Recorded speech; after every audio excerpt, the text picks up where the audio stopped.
Boa tarde, meus amores e minhas amoras. Estamos aqui começando mais uma vez. Estamos aqui na semana de número 12, de 14, graças a Deus, só faltam duas. Quase acabando, contando as últimas. E hoje nós estamos falando, dando continuidade aqui para as turmas de Informática e Mecânica, 3V, Vespertino. Nós vamos para a aula número 12, vamos falar de cubos e paralelepípedos. Pois vocês soletram aí esse nome para ver se vocês não erram, né? Paralelepípedos. Muito bem. Só relembrando rapidamente, nós vimos na aula da semana passada uma introdução à geometria espacial, nós vimos conceitos como ponto, retas e plano, paralelismo, perpendicularismo, falamos sobre diedros e triedros, poliedros, fórmula de Euler, coisas desse tipo e desse nível que nós conseguimos dar uma introduzida numa coisa mais conceitual. E hoje é que a gente vai começar a trabalhar mesmo com algumas fórmulas, depois eu vou falar delas. E assim,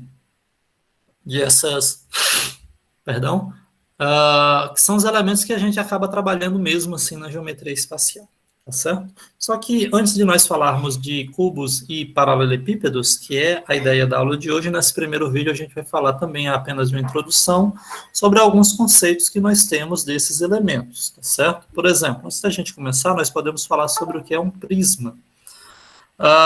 Eu coloquei aqui algumas figurinhas para a gente tentar, entre aspas, entender. Só um minuto. O povo perturba. O que seria um prisma? Um prisma seria tipo um recorte, por assim dizer, de um prisma convexo ilimitado. Então, o que acontece? Deixa eu ver se eu consigo escrever aqui alguma coisa. Quando eu tenho um prisma, gosto desse vermelho, vou fazer um teste aqui em cima. Teste. Ok. O que eu faço? Eu tenho aqui um poliedro, qualquer que seja ele, e faço dois recortes. De tal forma que eu tenha uma face superior e tenho uma face inferior. E aí, quando eu faço esse recorte, é importante salientar que essas duas faces, tanto a superior quanto a inferior, eles são paralelos, tá certo? São secções, conforme está escrito aí no primeiro parágrafo. Eu tenho o conceito de um prisma. Notem que esse meu prisma ele pode ser de qualquer modelo. Tipo assim, se eu pegar essa face ou inferior ou superior, ela pode ser qualquer tipo de polígono. Eu posso ter um triângulo, posso ter um quadrilátero, um pentágono, um hexágono e assim por diante. O importante é que tanto as faces inferior ou superior elas sejam paralelas, certo? Os prismas obedecem à fórmula de Euler. Vocês lembram lá da fórmula de Euler? Que a gente viu na aula passada? V menos A mais F igual a 2. Vértice menos arestas mais face igual a 2. Ok. Falando-se do prisma de superfícies, nós vamos ter dois tipos de superfícies, tá certo? Teremos a superfície lateral. Imaginem aqui nesse primeiro, que eu pego, e aí a gente já começa a introduzir um conceito diferente, ó, que é uma espécie de área. Imagine que eu pudesse fazer um círculo ao entorno aí desse poliedro, né?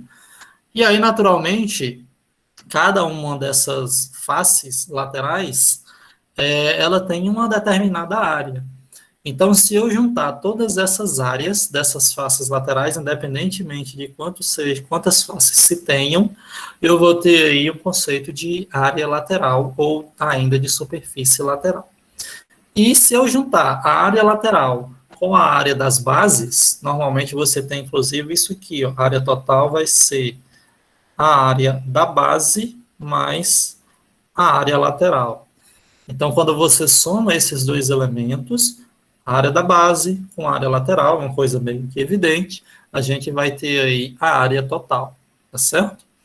E aí, para a gente terminar esse meu primeiro slide, a gente tem a classificação dos prismas, certo? Tomem muito cuidado que a gente vai já explicar isso aqui direitinho e vai ver cada caso, né?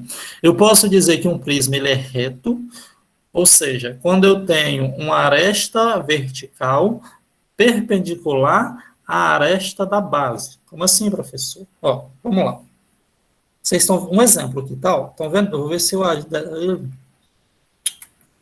Não, peraí, só um minutinho, que aqui detalhe técnico, ainda tenho que me adequar com esse negócio aqui. Ó, é assim. Essa aresta que é da base, essa aresta horizontal, ela tem que formar um ângulo de 90 graus com a aresta vertical. Então, quando eu tiver uma situação dessas, me perdoe aí pelo desenho, que está um pouco ruim, mas eu imagino que deu para vocês entenderem, só lembrar, eu vou ter um prisma reto quando a aresta horizontal for um ângulo reto com a aresta vertical, tiver uma perpendicular. A gente chama de oblíquo, tem um acento aqui, né? Lembrando lá do português, quem gosta, oblíquo é um ditongo, é uma palavra paroxítona que termina em ditongo crescente, então ela é acentuada, quando ele estiver meio que atravessado. Ou seja, esse ângulo aqui, ó, da minha aresta da base com a vertical, ele é um ângulo que é, deixa eu ver aqui, diferente de 90 graus. Então, se eu tiver um ângulo diferente de 90 graus, eu tenho um poliedro, um prisma oblíquo. E, finalmente, eu vou ter um prisma regular quando a base for polígonos regulares. Né? O que é um polígono regular? Vocês lembram? Arestas congruentes. Quando eu digo arestas congruentes, quer dizer que tem mesma medida, né? E ângulos congruentes. Isso aqui se aplica para os dois casos, tá? Quando eu estiver trabalhando com um polígono regular. Então, veja, se eu tenho um prisma que a base ela é um polígono regular, independentemente de qual seja esse polígono, eu vou ter aí um prisma regular. Tá certo? Isso em relação à base. Perguntas, questionamentos? Aqui a gente tem mais um conceito, né? Deixa em off, galera, deixa em off. Serão mais conceitos só para a gente trabalhar. Dúvidas? Imagino que não. E aí a gente começa a falar de paralelepípedos e romboedros. Um nome muito bonito para botar no filho de vocês, quando vocês os tiverem, né? Já pensou? Então, a gente vai chamar de paralelepípedo, é só lembrar daquelas pedras de calçamento, que realmente aquilo ali é um paralelepípedo. Vai ser um prisma as bases são paralelogramos. Professor, não me lembro do que é um paralelogramo. Ó, o desenho do paralelogramo, ele é mais ou menos assim, me perdoem pelo... Eu não sou a colega Lara, que é uma artista, né? Mas a ideia de paralelogramos, ele quer dizer o seguinte, quer dizer que eu tenho um quadrilátero de lados 2 a 2 paralelos entre si. Ou seja, esse meu lado da esquerda, ele é paralelo ao meu lado da direita. Esse meu lado aqui inferior é paralelo ao meu lado superior. Ok? Com isso em mente, eu pergunto para vocês, olha, eu desenhei que retângulo maravilhoso. Estou parecendo o Pablo Picasso. E desenhei depois um quadrado que eu tenho certeza que vai ficar melhor ainda. Olha só. Pergunto para vocês, um retângulo é um paralelogramo? O que vocês acham? É tipo isso. Tem certeza? Olha só o que eu acabei de dizer. Ó. Um paralelogramo é um quadrilátero, então, tanto o retângulo quanto o quadrado é quadrilátero, então isso já satisfaz, cujos lados opostos são paralelos 2 a 2. Ó. Esse lado aqui é paralelo a esse lado aqui é paralelo a esse. Esse meu lado aqui do retângulo, ele é paralelo ao do lado direito, assim como no quadrado. Esse aqui do retângulo é paralelo a esse. E no caso do quadrado, eles vão até coincidir porque eles vão ter exatamente também a mesma medida. Então, sim, um retângulo e um quadrado são paralelogramos, pela definição. Embora a gente meio que tenha essa dificuldade de visualizar, isso é normal, tá? Assim como eu posso dizer que, por exemplo, cada quadrado é um retângulo e cada retângulo é um paralelogramo, mas nem todo paralelogramo é retângulo e nem todo paralelogramo é quadrado, o que é meio evidente. Por que eu estou trazendo isso à tona, essa discussão sobre sobre se não é, e etc e tal? Porque isso eu posso fazer com que as bases do meu paralelepípedo, ele possa ser um paralelogramo, ele possa ser um retângulo e ele possa ser um quadrado.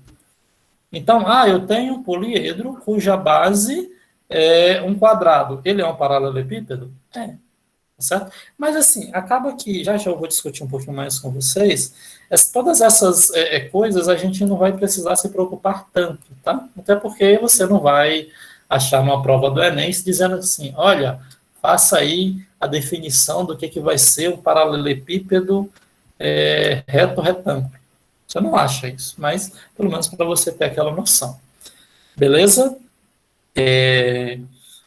A gente junta, aqui falando-se de superfície, lembrando aí lá do conceito de área, nós temos a reunião de 6 paralelogramos, né? Ele já colocou aqui esse oblíquo como sendo o primeiro, exatamente para ficar fácil de vocês visualizarem, que eu tenho paralelogramos, tanto nas faces laterais, quanto nas faces de base, beleza?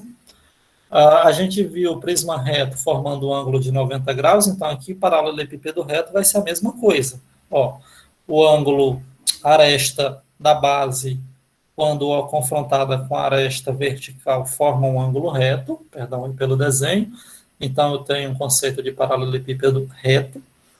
Nesse sentido, quando a gente fala de superfície, eu vou ter as superfícies laterais como sendo retângulos, no caso, 4 retângulos, e vou ter 2 paralelogramos, desculpem, nas bases, tá certo? O desenho, ele facilita nessa compreensão, tá bom?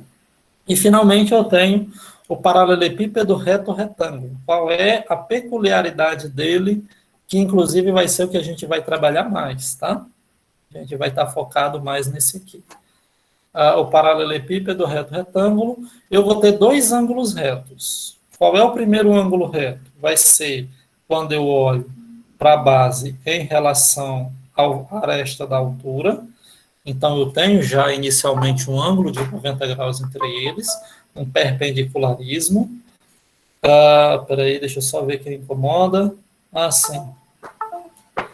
E vou ter também um outro ângulo reto nas faces. Então, o que acontece?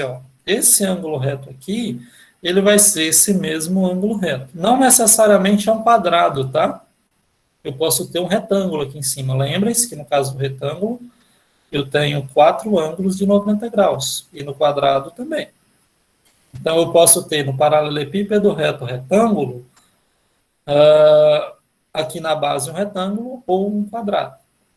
Não vão dizer paralelepípedo reto quadrado quando for um quadrado, tá? Isso não existe. E aí, quando falando-se de superfícies, a gente vai ter os conceitos de quadrados ou de retângulos, dependendo da situação, é claro, quando eu olho para as faces laterais e quando eu olho para as faces da base. Ok, queridos? De novo, isso aqui é só conceito, só para a gente entender. Nessa última parte, não, tem mais um slide antes disso, antes de falar das fórmulas. A gente fala do cubo. O cubo é só, antes disso, exemplos de paralelepípedo reto-retângulo. Acho que época de final de ano, época de Natal, os presentes aí enrolando, né? Caixa de sapato é só o que aparece, então caixa de sapato é um exemplo de paralelepípedo reto-retângulo. Caixa de sabão. Quero fazer propaganda aqui do Omo, mas aquelas caixas de sabão, as caixas, não é o saco não, tá? São todos exemplos de paralelepípedo reto-retângulo.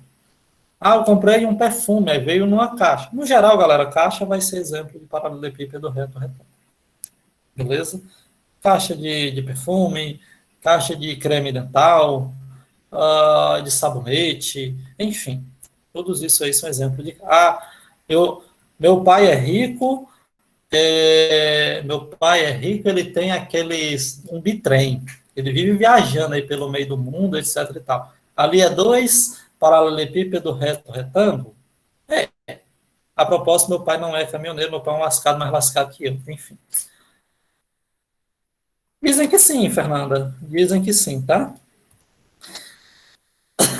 Se alguém quiser me presentear com a caixa de chocolate, tá? Eu posso passar o endereço aqui depois. Muito bem, agora falando-se do cubo. O cubo, se vocês não lembram, tem aqueles meninozinhos que é, perdão da palavra, fodástico. Inclusive, tem uns alunos aí do IF que curtem muito brincar com cubo mágico, fazem aquelas artimanhas lá que eu queria saber fazer, e eles desenrolam o cubo mágico muito rapidamente. Ali é um exemplo de um cubo. Um outro exemplo de um cubo seria o dado, né? Os dados de jogos, etc. e tal. Ali é outro exemplo de cubo. Já já a gente fala mais sobre ele. Mas a peculiaridade do cubo é que eu tenho sempre arestas congruentes entre si. Tá certo?